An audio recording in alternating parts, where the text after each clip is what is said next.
Hello friends, આજે આપણે સુરતના ચૌટા બજારમાં લારી પર મળે તેવા વટાણા અને બટેકામાંથી સુપર ક્રિસ્પી અને ટેસ્ટી એવા બનાવવામાં એકદમ ઇઝી સમોસાની રેસીપી બનાવશું. તેના માટે 1.5 વાટકી આપણે મેંદો લેવાનો છે.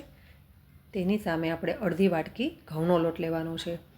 આ બંને લોટને આપણે ચાણી વડે ચાળી લેશું. ત્યારબાદ તેમાં અડધી ચમચી જેટલો અજમો આ રીતે હાથ ઉપર લઈને થોડો મસળીને આપણે એડ કરીશું. ત્યાર પછી સમોસાના પડને એકદમ ક્રિસ્પી અને ખસ્તા બનાવવા માટે 2 ચમચી આપણે ઘી લઈશું. સ્વાદ પ્રમાણે થોડું મીઠું એડ કરીને બધો મસાલો આપણે આ રીતે હાથની મદદથી થોડો મિક્સ કરી દઈશું. ત્યારબાદ તેમાં આપણે પાણી થોડું ઉમેરતા જઈને લોટ આપણે એકદમ રોટલીથી થોડો કડક એવો મીડિયમ સરખો લોટ બાંધીને તૈયાર કરવાનો છે. આટલો લોટ બાંધવા માટે 1 વાટકીથી ઓછું એટલા પાણીનો ઉપયોગ થયો છે. આ લોટને આપણે 10થી 12 મિનિટ સુધી સેટ થવા દઈશું. હવે એક તપેલીમાં 2 વાટકી વટાણા લઈને તેમાં 1 ગ્લાસ પાણી અને વટાણાનો કલર એકદમ લીલો રહે તેના માટે અડધી ચમચી આપણે ખાંડ નાખવાની છે. આ રીતે થોડું આપણે ચમચીની મદદ વડે હલાવીને ડીશ ઢાંકીને ગેસ ઉપર મીડિયમ તાપે બાફવા માટે મૂકી દઈશું. ત્યાર પછી મીડિયમ સાઇઝના 5 બટેકા આપણે આ રીતે બાફીને તૈયાર કરી લઈશું. હવે એક સિક્રેટ મસાલો આપણે બનાવવાનો છે. તેમાં 2 ચમચી આખા ધાણા, 1 ચમચી જીરું, 2 મીડિયમ સાઇઝના મરચાં અને 1 આદુનો ટુકડો આપણે આ રીતે દરદરો વાટીને તૈયાર કરવાનો છે. આ મસાલાથી સમોસામાં એકદમ સરસ સ્વાદ આવશે. સમોસા એકદમ ટેસ્ટી બનીને તૈયાર થશે. હવે એક કડાઈમાં 3 ચમચી તેલ, 1 ચમચી જીરું, ચપટી હિંગ અને મીડિયમ સાઇઝની એક ડુંગળીને આ રીતે ઝીણી સમારીને આપણે ગોલ્ડન બ્રાઉન શેકી લેવાની છે. 1 મિનિટ આ રીતે ડુંગળીને શેક્યા બાદ આપણે તૈયાર કરેલા મસાલાને 3 ચમચી આપણે એડ કરી દેવાનો છે. ચપટી હળદર આ રીતે એડ કરીને થોડીવાર આપણે મસાલો સેટ થાય ત્યાં સુધી આપણે ફેરવી દેવાનું છે. 1 થી 1.5 મિનિટ થાય, થોડું તેલ બહાર દેખાય એટલે બાફેલા વટાણા અને 5 નંગ બાફીને તૈયાર કરેલા બટેકાને આપણે તેમાં એડ કરી દઈશું. આ રીતે થોડો મસાલો એડ કરીશું. ત્યાર પછી 1 ચમચી આમચૂર પાવડર અને 1 ચમચી લાલ મરચું પાવડર, 1 ચપટી જેટલો તીખા પાવડર, અડધી ચમચી ગરમ મસાલો, સ્વાદ પ્રમાણે મીઠું. ત્યારબાદ આમાં આપણે 2 ચમચી ચોખાના પૌવા નાખવાના છે. આ પૌવા નાખવાથી ઘણીવાર બટેકામાં થોડો મોઇશ્ચર વધારે હોય છે, તો તે બધો જ પાણીનો ભાગ આ પૌવા શોષી લેશે અને મસાલો એકદમ રવાદાર અને છૂટો બનીને તૈયાર થશે. તેનો સ્વાદ એકદમ ફરસો આવે છે. તમે જોઈ શકો છો આપણો મસાલો એકદમ રવાદાર છૂટો બનીને તૈયાર થયો છે. અડધી મિનિટ થાય એટલે મસાલો બધો મિક્સ થાય તરત જ આપણે ગેસની ફ્લેમ બંધ કરી દઈશું.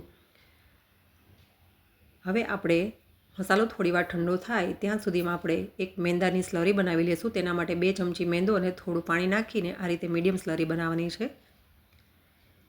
મૂકેલા લોટને આપણે આ રીતે થોડો મસળીને આપણે મીડિયમ સાઇઝના લુવા બનાવીને તૈયાર કરવાના છે. તમે જોઈ શકો છો આપણો લોટ એકદમ સ્મૂથ અને સેટ થઈને તૈયાર છે. હવે એકદમ પાતળી રોટલી બનાવીને આપણે તૈયાર કરવાની છે. આ રીતે સમોસાના પડ માટે લોટ આપણે એકદમ મીડિયમ બાંધવાનો છે, નહીં વધારે ઢીલો કે નહીં વધારે કડક. આ રીતે મીડિયમ લોટ બાંધવાથી સમોસાનું પડ એકદમ ખસ્તા અને ક્રિસ્પી બનીને તૈયાર થાય છે અને રોટલી એકદમ પાતળી વણવાની છે. આ રીતે બધી રોટલી આપણે પહેલાં વણીને તૈયાર કરી લેવાની છે. આપણી બધી રોટલીઓ વણાઈને તૈયાર થઈ ગઈ છે. હવે એક લોઢીમાં મીડિયમ તાપે આપણે આ બધી રોટલીઓને બંને બાજુ જરા શેકીને એક કોટન કપડા ઉપર મૂકી દેવાની છે. બંને બાજુ થોડી ડિઝાઇન પડે તરત જ આપણે લઈ લેવાની છે. આ રોટલીને આપણે વધારે નથી શેકવાની. હવે શેકેલી બધી રોટલી થોડી ઠંડી પડે એટલે વચ્ચેથી આ રીતે કટ કરીને આપણે 2 ભાગમાં ડિવાઈડ કરી દેવાની છે. ત્યારબાદ આપણે બનાવેલી સ્લરીને આ રીતે બોર્ડર ઉપર લગાવીને એક પાર્ટ આપણે ટર્ન કરીશું. ત્યાર પછી બીજો પાર્ટ સામે આપણે જોઈન્ટ કરી દઈશું. આ રીતે કોન જેવું બનાવીને બનાવેલા મસાલાને આ રીતે ફિલ કરી દઈશું.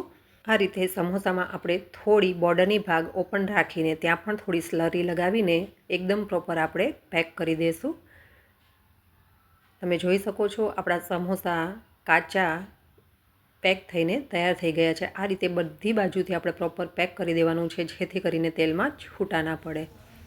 બધા સમોસા આ રીતે બનાવીને તૈયાર કરી લીધા છે. હવે મીડિયમ તાપે ડીપ ફ્રાય કરવા માટે આપણે સમોસા ધીમા તાપે તળી લેશું.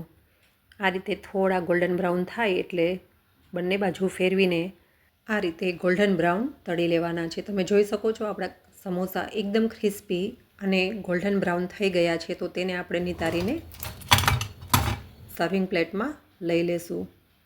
આ રીતે બધા સમોસા તળીને આપણે પ્લેટમાં લઈ લેશું.